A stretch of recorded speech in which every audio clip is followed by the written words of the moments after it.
여러분 안녕하십니까, 진성호입니다. 조 바이든 미국 민주당 대통령 후보가 당선이 거의 확실시되는 분위기입니다. 지금 청와대는 이것 때문에 비상이 걸렸습니다. 강민석 대변인은 오늘 오후 3시부터 국가안전보장회의가 청와대에서 열리고 문재인 대통령에게 미국 대선과 관련한 보고가 있을 거라고 합니다. 그런데 예년과 달리 원래 대통령 후보가 당선이 가까워오면 청와대가 입장이 나오고 하는데 올해는 좀 다릅니다. 일단 워낙 박빙의 게임이 전개된 데다가 지금 트럼프 대통령은 이 선거 결과 불복 움직임도 있고 소송도 잇따를 것으로 보입니다. 그렇지만 이제 얼마 남지 않았습니다. 조 바이든 후보가 조금만 있으면 270, 그러니까 선거인단을 확보해서 미국 대통령으로 확정될 것 같습니다. 자, 바이든 대통령의 탄생, 지금 문재인 청와대는 상당히 긴장되어 있습니다. 아니, 비상이 걸렸다고 봐도 좋습니다. 문재인 대통령은 멘붕 상태에 빠질 수도 있습니다. 자, 김정은을 보고 불량배라고 부르는 등 바이든은 트럼프와는 다릅니다. 트럼프 대통령이 당선됐다면 문재인 대통령은 올해 중으로 미국을 방문할 수도 있었습니다. 그러나 바이든 대통령이 된다면 문재인 대통령은 내년 5, 6월쯤 됐어야 미국을 찾게 될 것으로 전망됩니다.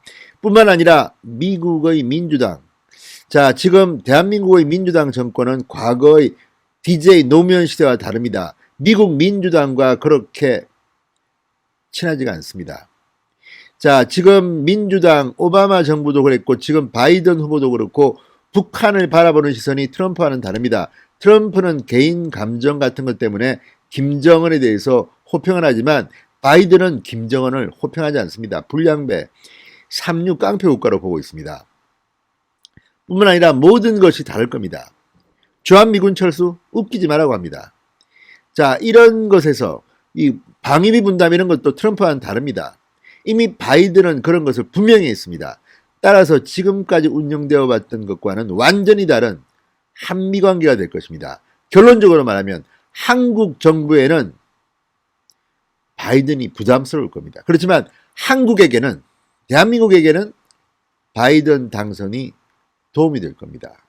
자, 공화당 정부냐 민주당 정부냐를 떠나서 트럼프라는 특이한 캐릭터 때문에 김정은이가 뜬 겁니다. 그런데 이제 김정은에게도 악몽의 시간이 올 겁니다. 자, 지금 오죽했으면 김어준 프로그램에서 바이든의 당선을 경계하는 목소리가 나왔겠습니까? 지금 문재인 정권 바이든 당선에 대해서는 상당히 뜨뜻미지근한, 겉으로는 그런 표정을 짓고 있습니다. 속으로는 지금 굉장히 놀라고 있을 겁니다. 어제 트럼프가 극적 반전을 하는 것 같았습니다.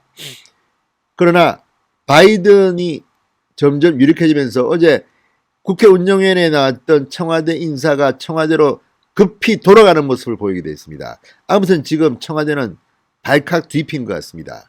문재인 대통령 앞으로 힘든 시간이 올 겁니다. 대신 지금 한국 증권시장 난리가 났습니다. 불기둥 현상입니다. 주가가 폭등하고 있습니다. 자, 대한민국 기업, 대한민국 자체는 좋고 문재인 정부한테는 상당히 겁나는 민주당 바이든 후보의 당선이 이제 얼마 남지 않은 것 같습니다. 진성호의 직설 시작합니다. 방송에 앞서 아직 진성호 방송에 구독자가 아니신 분들은 붉은색 구독 버튼 눌러주십시오. 더 좋은 방송으로 보답하겠습니다. 자, 조 바이든 민주당 후보가 미국의 차기 대통령으로 확실시되자 청와대와 정부 여당 등 여권은 고민에 빠진 것 같습니다. 깊은 고민에 빠진 것 같습니다.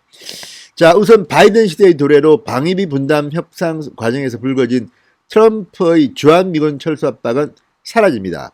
바이든 후보는 지난달 말 대통령으로서 나는 우리의 군대를 철수하겠다는 무모한 협박으로 한국을 갈취하기보다는 동아시아와 그 이상의 지역에서 평화를 지키기 위해 우리 동맹을 강화하면서 한국과 함께 설 것이라고 분명히 말했습니다. 이게 상식적인 대통령의 모습입니다. 자, 또 하나, 이 주한미군 철수 위협이 사라졌다는 것은 안보 리스크뿐만 아니라 경제 불확실성을 배제했다는 겁니다. 지금 주식시장은 난리가 났습니다. 이제 주한미군 철수가 없으면 얼마나 안정적이고 경제적 불확실성이 없어집니까? 지금 주한미군 철수 때문에 대한민국 주식 망할 뻔했습니다. 이제 바이든이 오면 그런 일은 없을 것 같습니다. 또한 도널드 트럼프 대통령처럼 톱다운 방식은 안 합니다. 이제 따라서 김정은은 지금 굉장히 떨고 있을 겁니다. 그리고 비핵화에 대해서는 분명한 태도를 취했습니다. 나는 원칙에 입각한 외교에 관여하고 비핵화한 북한과 통일된 한반도를 향해 계속 나갈 것이다. 자, 바이든 후보가 되면 김정은은 이제 더 이상 사바사바가 안 됩니다. 따라서 톱다운 대신 실무 협상부터 단계를 밟아가는 원칙론자 바이든이 대통령이 되기 때문에 지금 김정은, 김여정, 문재인 다들 지금 떨고 있지 않을까 이런 생각이 듭니다. 자, 오바마 정권 시절의 육자회담으로 상징되는 전략적 인내 정책의 부활입니다. 북한 핵 문제의 장기화가 불가피해 보입니다. 자, 바이든은 김정은을 불량배라고 불렀습니다. 김 위원장, 김정은의 직거래 부정적입니다. 더 이상 깜짝 회담 안 한답니다. 그러니 이제 대한민국도 정신 좀 차려야겠습니다. 자, 지금 김어준 등 친문 일각에서는 이런 맥락에서 트럼프의 재선을 노골적으로 희망하기도 했습니다. 문재인 대통령 임기 내에 뭔가를 하고 싶었는데 트럼프가 아니면 힘듭니다. 원칙론자는 그렇게 하지 않습니다. 이수영 미국 대사도 최근 국감에서 국내에 몰입하고 있고 중국이 크게 걸려있어 한반도 문제는 부차적 이슈로 취급된다고 본다고 내다봤습니다. 자, 이런 바이든 시대의 도래 어떻게 볼까요? 지금 김정은이가 가장 놀라고 있지 않을까 싶습니다. 중국 봉쇄 전략은 바이든 시대에도 계속될 전망입니다. 자, 어쨌든 대한민국 바이든이 당선되는 데 대해서 청와대가 지금 벌벌 떨고 있습니다. 예전 같으면 뭐 좀 메시지 같은 것도 나올 만한데 지금 다들 바짝 쫄아 있습니다. 아무튼 문재인 대통령의 고민은 깊어만 갈 것으로 보입니다. 진성호의 직설이었습니다. 여러분 감사합니다.